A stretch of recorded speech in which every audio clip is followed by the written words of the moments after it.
How are you? Good. All right. Just hanging out. Glad we could make this happen. Sorry it took me so long. Oh, no problem. Sorry about when was it? It was like 2 days ago, maybe, that I sent you that. Yeah, but I was like, oh shit, did I mess up? I was just ahead of myself. I got the days mixed up. That's my fault. I was like, I thought it was Wednesday. So I actually scrolled up to make sure in our comments that you said Wednesday. Mhm. But it's fine. I've definitely forgotten things too. So But yeah. I'm glad we can make this work because this is something I'm actually really interested in about learning about this too, and I feel like it's important that we talk about it. Yeah. And I honestly, so before we start, Mhm. I'm not super articulate with all the whole process and everything because I've also just been learning about it for the last 3 months, I Okay. would say, that I've been posting about this. Um, and I started because of the Pilots Pandemic, the podcast, which you've listened to. It's not my podcast, but Emma is the one who started it. She's 22, private pilot as well. And she started that petition herself and it kind of just went stagnant. And so when I was interviewing with her, I stayed on the line with her and I was like, hey, I would really like to help you get this going again to get signatures. Right. So that's kind of how I got into it because it just felt like called to do that. I didn't find out about it through her. You know what I mean? I found out about it through your platform. So it's a good thing that you jumped onto it when you did. Yeah, she's not super active on social media. Hmm. So I was like, you know what? I'm active. So Right. I will get signatures for you because she was working. I think it was really hard for her to get her private. She just got it and took her test and everything. But she was just so busy and her internet and all that. I was like, don't worry about it. I will just post shit posts on the FAA and we'll see how it goes. Right. And it's been working. So Well, let's get into that. So, yeah. so obviously we both know a little bit about it, but for the people who don't, kind of explain what your mission is and what you're you know uh speaking about and trying to shine a light on. So my mission has kind of evolved over time. Started with fitness and wellness like 6 or 7 years ago now. And I decided that I wanted to talk to a specific platform, and that was aviation, pilots and flight attendants, even rampers, customer service agents. Because I was a personal trainer, I wanted to be able to coach online while still being able to travel with my husband because he's a pilot. So I decided that was what I was going to do. And this is probably 3 years ago. And I did a lot of online training, in-app training, and I still do that, but I mostly do it for free now. And I have evolved over time because I was really stuck on health as in a fitness term, just working out and exercise and eating right, but not really putting all of the pieces of wellness together. Right. And for aviation, there's a lot of pieces to that puzzle. So recently, being on the Pilots Pandemic podcast is kind of what opened my mind to the mental health aspect. And then also going through COVID in 2021 with all the crazy passengers and just how different aviation is now than it was pre-pandemic, pre-2020, and how that affects mental health for all of the people who are flying and flight attendants on the front line. Yeah, that was a crazy year for sure. Um, you Yeah. hearing about all those stories about people being duct taped to seats, people being kicked off of Have flights. any. Just Yeah. it was crazy, But spent time as a flight attendant. Is that right? No, I was a customer service agent, ramper. So I did everything indoor, outdoor, because here in Bellingham, where I live, which is Mhm. north of Seattle, but south of Vancouver, Canada, Right. it's a smaller station. So you do everything. So in 2012 to 2014, I was working as a customer service agent at the airport here at Bellingham. Oh, okay. That's how I met my husband. Right. And then so is your husband he's a what plane does he fly and what type of He's pilot? a first officer on a Boeing 737. Okay. So is this some of the stuff that you like? I don't want you to get him in trouble or tell on him or anything, but like, is some of the stuff that you talk about in terms of like, the pilot's mental health? Is that some of the stuff that you kind of see, firsthand? So it's funny because I get this question a lot, like, why are you so passionate about mental health? Right. Um, that you must have a story. Honestly, I don't, my husband is a perfect example of a pilot who got in early, got in at a good time, was promoted at a good time, is on track to be a captain by 34. He doesn't have any mental health problems Hmm. currently. But for me, I've always, my mom was a nurse. I was a dental assistant before became a personal trainer. So I've always held preventative care at a high level. So taking care of yourself before something happens. Right. That's what produces quality of life.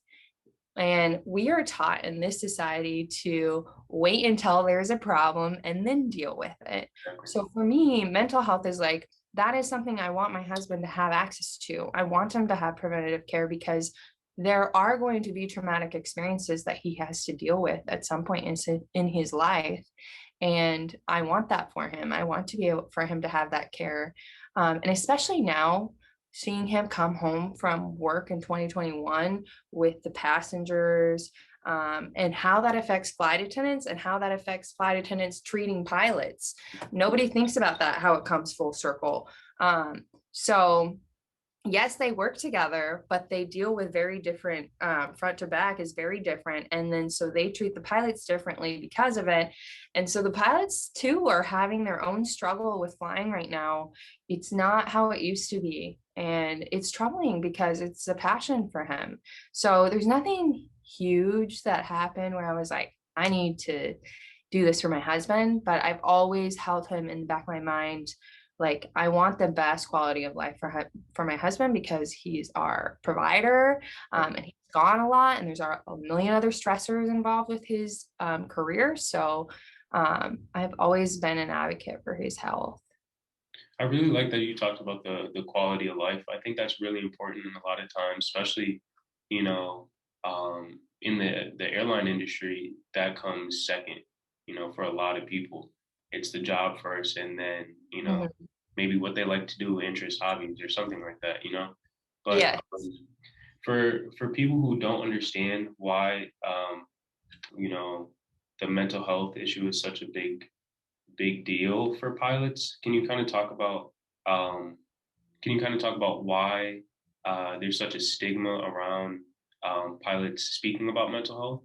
The stories that I've been told, see, I didn't really realize this, that pilots weren't allowed to talk about their mental health or, the care that they've been given, or if they've had any past mental health issues.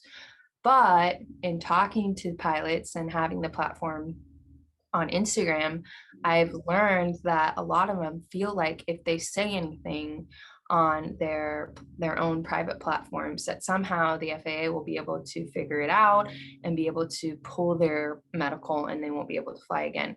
And even just small things like small anecdotes, like messages or comments that I've gotten on reels that they post and then they delete it like 2 seconds later. And of course, I can still read it. So I read what they say. It to me, it's like not a red flag, but for them, they'll later message me and be like, I commented on your post, but then I removed it because even though I have gotten my special issuance, I'm still afraid the FAA will find something out, figure out something, and take my medical away. So they're just so fearful of saying anything.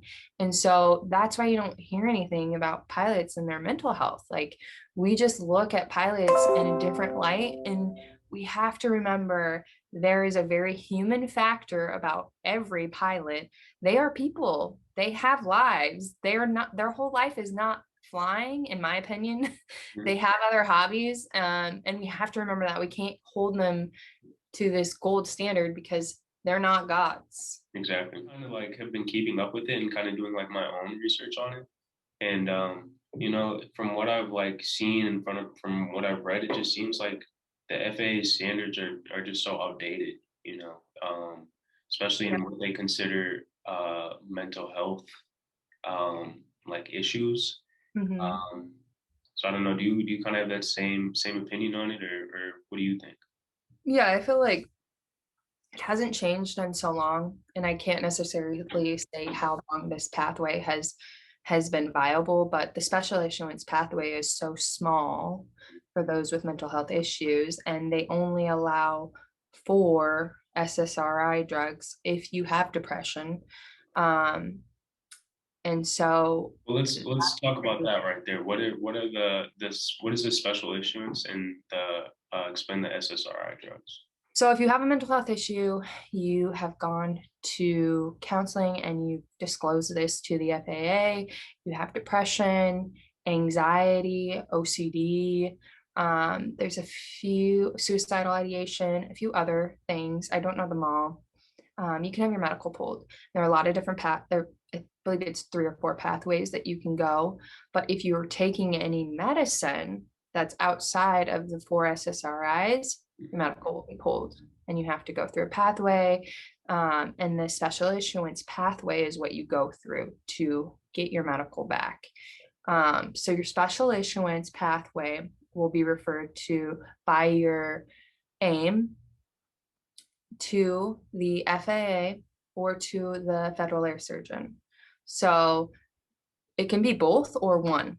There's no real, this is how it goes, which I don't like about the pathway either, is it's not clear.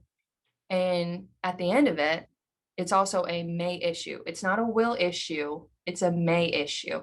So Right. you can go through every freaking hoop and do everything perfectly, and you can still get denied, which is so frustrating. And I think it's just, there's no like personal touch to the special issuance pathway. It just feels like you're going through a system and you don't really get any feedback from anyone, and they don't know you. Right. They're just like, it's kind of like a teeter, like, do we think this person is okay to fly?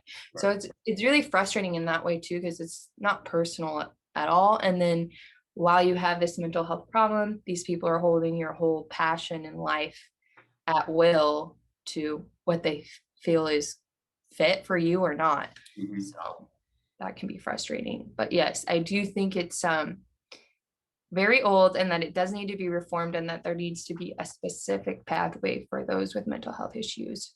What I wanted to focus on that and kind of learn more about it because, like I said, I've done some research, but uh, you were the first person that I really saw speaking about pilots' mental health.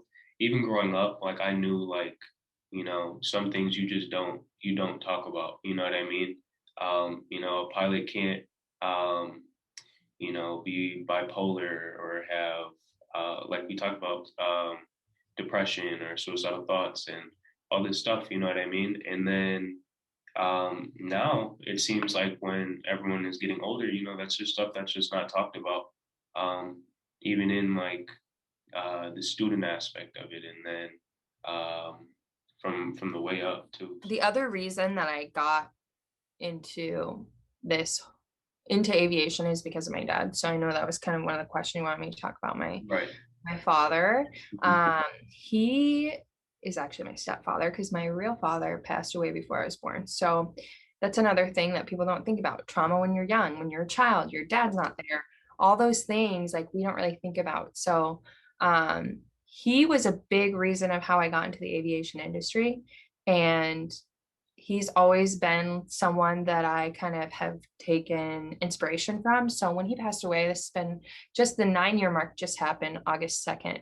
He passed away while flying in Juneau. He crashed into some trees in the Denali National Forest, and we don't really know what happened. And the NTSB came back and said it was pilot error. So there's really no closure in that. But that's why I really do focus on quality of life for pilots, because your family is huge. And I think a lot of the times when you're young, you're chasing after this dream. And for pilots, especially, you have to be gung ho about your goal and your dream. And you eat and breathe and sleep Yeah. flying, Yeah. But after you reach your goals, you realize like you can become a little jaded.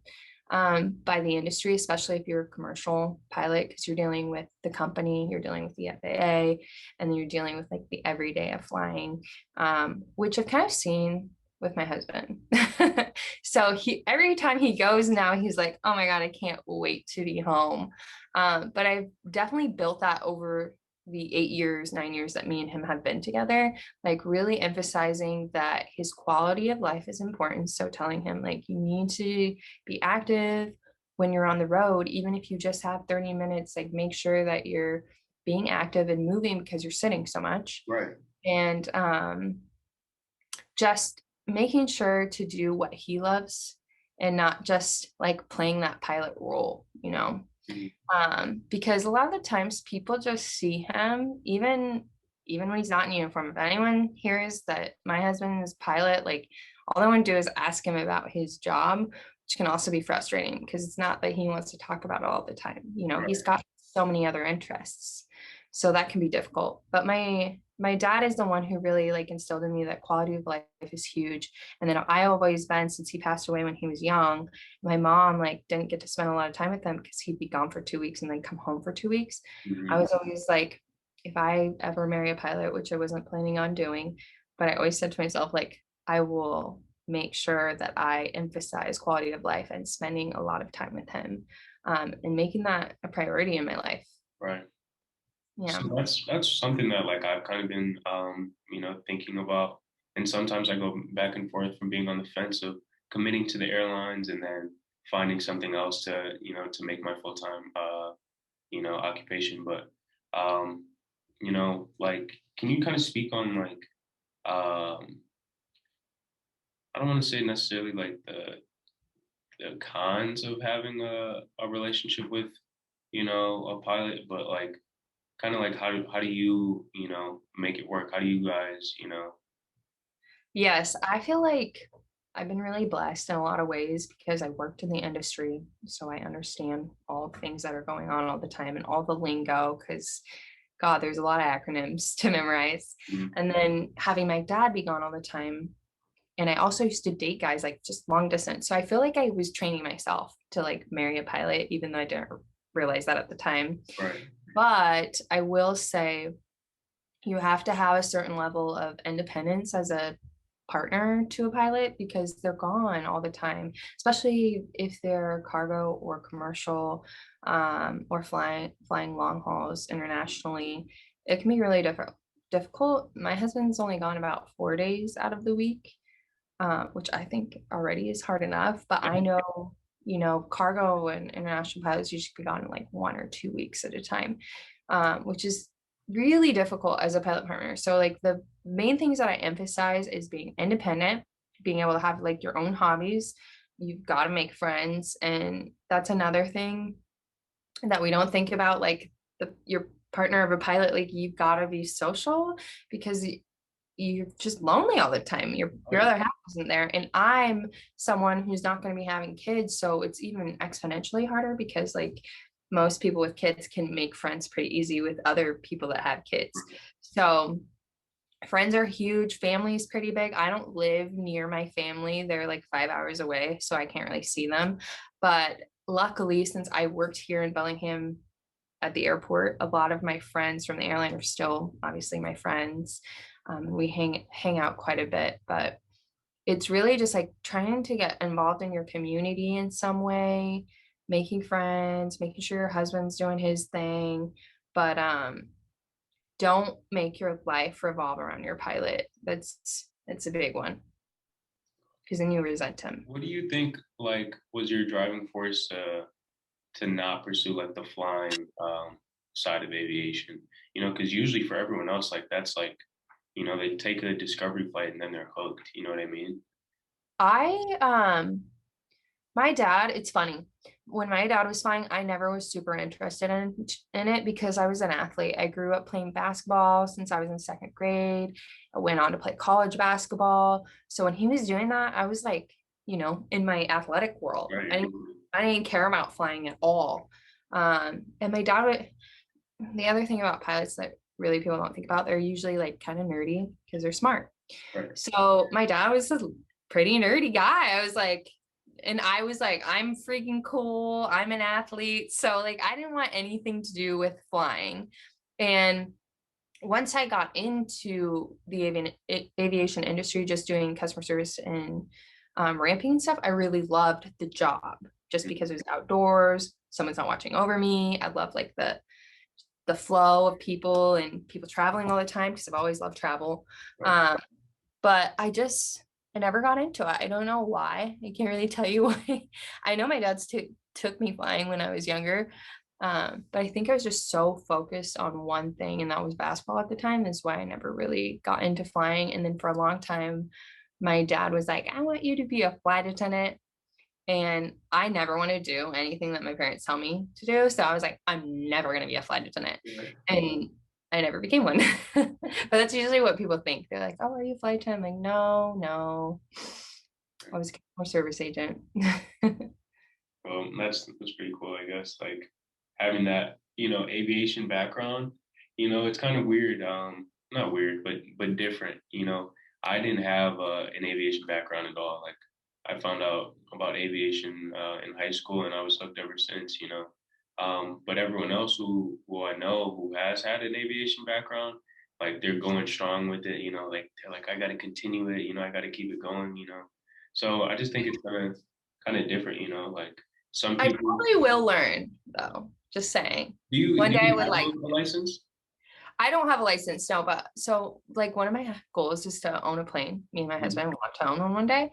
So like I want to learn in case of emergencies. Right. That's like one of the things usually that pilot partners is that you're like, okay, we've got to learn how to land the plane at least. Mhm. But I do want to learn because I think it's fascinating. It's just something to obtain and mark off my bucket list. But it's not like, oh my God, I gotta fly. Right. I'm not that way yet. Maybe Yeah. when I fly, maybe when I take my first lesson, I'll be that way. Maybe. Sometimes that's how it goes. Sometimes it's like, Yeah. man, I need a breather after this one. Yeah. But Yeah. so yeah, so one thing that I kind of like to push as best that I can is women in aviation. Mhm. Because me, some of my favorite aviators are women, and I feel like they don't get talked about enough. Um, and me, since I'm more focused on the flying side, I tend to pay attention and study and research more of the female aviators. But it's more than just flying, and women have been a part of the aviation history in more aspects than just the flying. So kind of talk about like if I'm sure it may or may not be like as different, but kind of talk about your experiences as a woman in like the aviation industry. Like was it different, do you think? Do you think there was anything that, you know, any advice that you would want to give to any females out there watching this who might want to enter the industry? I think for me as a customer service agent, probably not very difficult position for me. But as an aviator, I feel like I don't remember like the statistic. They make up like 3% of the Right. industry or something like that. So it's really small.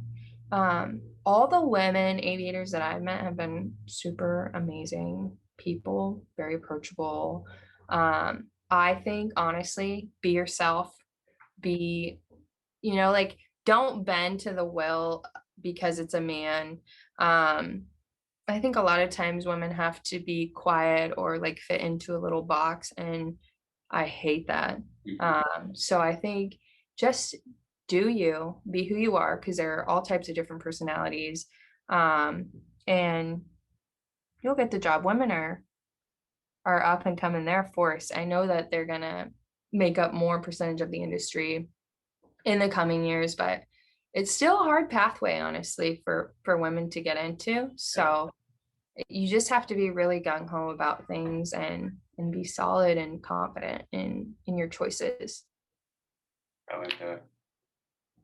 Be real gung ho about it. I think that's a good point. Like, I don't really know how they suppress pilots in their discussions, but I know that it's like this big overarching thought process of all pilots. Like, that's why no one will hear about it. So if you're thinking, wow, Maddie, why are you the only one talking about mental health for pilots? Mhm. And why aren't pilots talking about this? It's Exactly. because they're fearful. They're fearful of losing their jobs.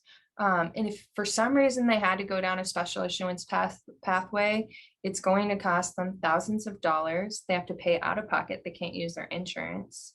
I just talked to some guy who had military clearance for flying, but because he had suicidal ideation, he was really young and had taken some medication that wasn't on the 4 SSRIs that the FAA approves. They weren't willing to give him a special issuance. It's been 8 months to 14 months, I think, that he's been waiting on this, but he's like, I literally have military clearance and I can't get a special issuance. Like, I'm so mad about it. Meantime, you can't fly, can you? Like the medical is on hold, right? Yeah, if your medical is on hold or in that pathway until you get the affirmation that you've been cleared and you're holding it, the actual piece of paper in your hand, then you can fly. Wow. So it's the time, so it can take up years. I talked to another guy today, he just said he got his SI in the mail after 14 months. Wow. And And how he's long is it good for? How long is SI valid for? 6 months under 40, 1 year, or no, 1 year under 40, 6 months over 40. Wow. So depends on your age. But for him, usually every year you have to get a reissue. So like with the FAA, they'll ask for documentation. They're not very good at staying in touch with you. So you can wait up to 3 months for any type of communication with them. And you're just kind of like in limbo and you're wanting to fly. And you're like, okay, Right. well, 3 months isn't so bad. But then 6 months will come by and they'll be like, well, we're not giving you your special issuance, but we need more documentation. Then 12 months, you won't hear from them. And you're like, what's going on? And then at some point, they may issue it. But usually it's a lot of documentation. And year after year, you have to resubmit that documentation. Right. And you have to pay for it out of pocket again every single year. So it's if you don't have a lot of money, if you're not flying commercially, then I don't know how people afford it, Right. honestly. Which is like the commercial flying should not be the only pathway that pilots go as well. Like there are all types of ways to fly a plane. And so I think it's really messed up because, obviously commercial pilots make the top tier money, but like if you're in private or anything like that, or at like a local FBO, then you don't have the money to pay for stuff like Exactly. that. You don't. You know. Yeah.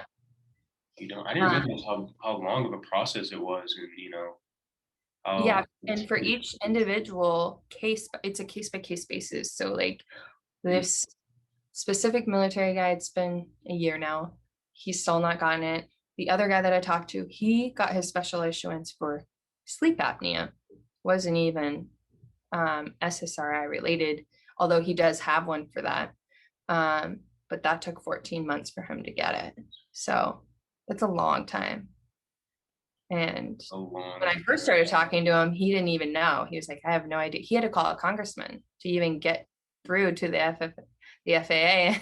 It was like really tedious process for him. But some people are not as resourceful, they're like, okay, I'm just going to be patient. It's the government. They should tell me what's right. No. Yeah. They don't know what's doing either. And that whole time you're probably without the job that you've been working so hard for. Well, yeah, like that's what I think about. I'm like, okay, these people are already having a tough time, and you're taking away something that brings them immense joy in a hard time. And then you're also holding them in limbo by and dangling a carrot over their head, being like, okay, well, like maybe you might get this. You need this documentation, this documentation, this documentation. And maybe in a few more months, you might be able to fly. And then freaking year comes down the road, they're still not flying. And it happens to a lot of people. Sorry to go like full circle back to the women comment. Yeah. But the other reason I kind of got into this too, I was just thinking of women in aviation and how they've been disregarded for so long. But with women just being in health and wellness, I already know that we have higher levels of depression and anxiety because we have a lot more hormones to deal with. And women typically have children and our hormones fluctuate and all that shit goes batshit crazy. Right. So it's just like we know women are going to have mental health problems, but we're because of their hormones and because of children that's and the stress that comes with being a pilot and being away from your family, but we don't have a pathway to deal with that. So we see this stuff coming. I can see it coming down the pipeline, but then I realize like there's no pathway for them Mm-hmm. to navigate this stressful situation. So that's another reason for me. So do you think the FAA should create like some, I guess, initiative for pilots' mental health, or like what do you think is the fix for this uh the problem? So, like for me, the thing is marrying the union with the FAA. So, because each pilot group will have a union, and the union's there to be the advocate for the pilot when something bad may happen. And so, if the FAA enacts a pathway for mental health, the union has to uphold it, and so does the company. Okay. Uh, and that's why I want the FAA to make the pathway, because if we make the company make the pathway, there'll be all different types of pathways, Mm-hmm. and each company will be different. And each company will have a grade of how good it is. Right. So if the FAA makes it, then each person has to abide by it. And so right now the pathway is so narrow. Like I said, it's also through the HIMSS program. So the HIMSS pathway is actually for alcoholics and addicts. And so yes, while they have an addiction-based mental health problem, it's not the same as depression and anxiety, OCD, suicidal ideation, not Right. the same, very different. And so I feel like that pathway is just like, let's just Throw it all in put the one. mental health people in there and hope it works. Right. It doesn't actually feel like it's helping them. And I did have one woman who had contacted me, Lady Aviator. She told me that she went through the HIMSS pathway, but she felt like she had an addiction problem and not a mental health problem. So it's like it doesn't make sense to put them through that pathway. Like put them through something that actually helps them. Mm-hmm. So I would like to create something, or I would like the FAA to create something that is not so strict and that's more personable, that works with the union and allows them to have a specific pathway for them instead of grouping them in with alcoholics and addicts. Yeah, I didn't even know about this HIMSS program too. I didn't know that, if you had a history of addiction with, alcohol or drugs, that you could even continue to be a pilot. I thought, you know, You can. no, If you have an addiction, it still be helpful for people who didn't know this, but if you have an addiction or an alcohol problem, if you willingly disclose that you have a problem, you can get help through that HIMSS pathway and you'll not be fired. Now, if you're caught on the job drinking, different story. But if you willingly disclose it to either your union head or someone at work, maybe your chief pilot, you can go through the HIMSS pathway and you can't be fired. okay, what about for people who may be like, I don't know, on the wrong path right now, right? They're doing drugs, they're not necessarily as focused as they should be, right? But they do want to become a pilot. Is that like a deal breaker? If you're chasing that dream, I don't feel like they're out, partying and stuff. Right. So if they're currently on the pathway and having trouble, I would, seek help. But that's the other thing. Like, I don't know how far you can go with help, like getting help, before, you disclose it to the FAA and they take your medical. That's the other thing. It's like, every time you think about getting help, you also have to think, okay, is the FAA going to approve this? Or am I willing to lie on my medical to get my cert? Right. And I mean, for anyone who's listening to this, you won't be the first person that's lied on their medical exam. So Yeah. that's all I have to say about that. So is there Yeah. anything else that that last minute thoughts or statements that you kind of want, listeners and people watching, to know and I guess to gain from this? I would love for anyone watching who doesn't follow me or know about the Human Rights for Ballot petition to come over to my platform at the Fit and just sign that petition, because we're trying to solicit a bunch of signatures. We're only at like 5,350 or something like that, but it takes 100,000 signatures to change something in Congress. So we need way more. But as signatures start going and ticking up, that creates more publicity for this movement. So it would mean the world to me if you could sign that petition and support the pilots that need your help. This mental health issue is not new, and the FAA has always done this, has taken pilots wings from them just for having problems with their mental health and not provided them preventative care. And so I think it's just important to realize, like, pilots are people. They have human needs and human factors. They may have a mental health problem, but that doesn't mean they can't fly a plane. They just need the proper medical treatment for it. I like that. I like that. I definitely am glad I caught your page when I did, and because I didn't even know about this stuff. Like I said before, like this stuff was it was like I don't want to say it was shocking, but it was different.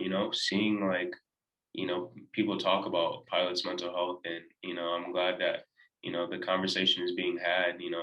I'm young, so I don't like it's not really like I guess weird for me to talk about mental health or like to be like in an environment where mental health is talked about. But for a lot of older people, like you don't talk about that.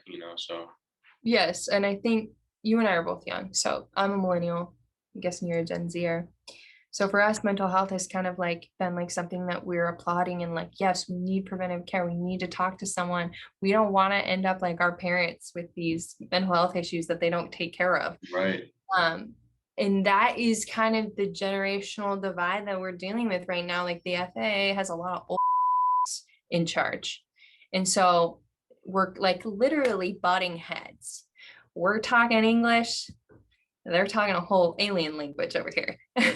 Or maybe we're talking the alien language. I don't know. But it's just like, it's frustrating because the generational divide is huge too. So even getting through to older pilots can be difficult as well. hmm But I think the big thing is understanding, like, this is just like, this coming from a former dental assistant, this is just like your 6 month or 1 year checkup for your teeth.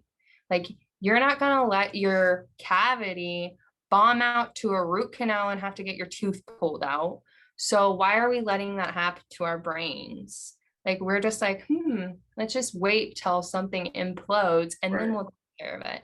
And that just shouldn't be the case, especially with pilots, because they are handling this heavy machinery and dealing with passengers. So just because they don't have a pathway right now doesn't mean that they don't have mental health problems. I think it's important that stuff like this is being shared and talked about. Like you're in Seattle, and I'm in Wisconsin. There's no way without social media, like I would even know about your group and what you're doing. You know what I mean? So I just Yeah. think it's a testament to the power of social media, and the day and age that we live in. It's different times. It's time. Stuff like this is talked about. It's time change happens. So Yeah. it's a what I want to say, it's a shifting time in aviation, so it's exciting. Yeah, I'm really happy that you contacted me and reached out, and that I'm here to talk about this, because I'm always learning too.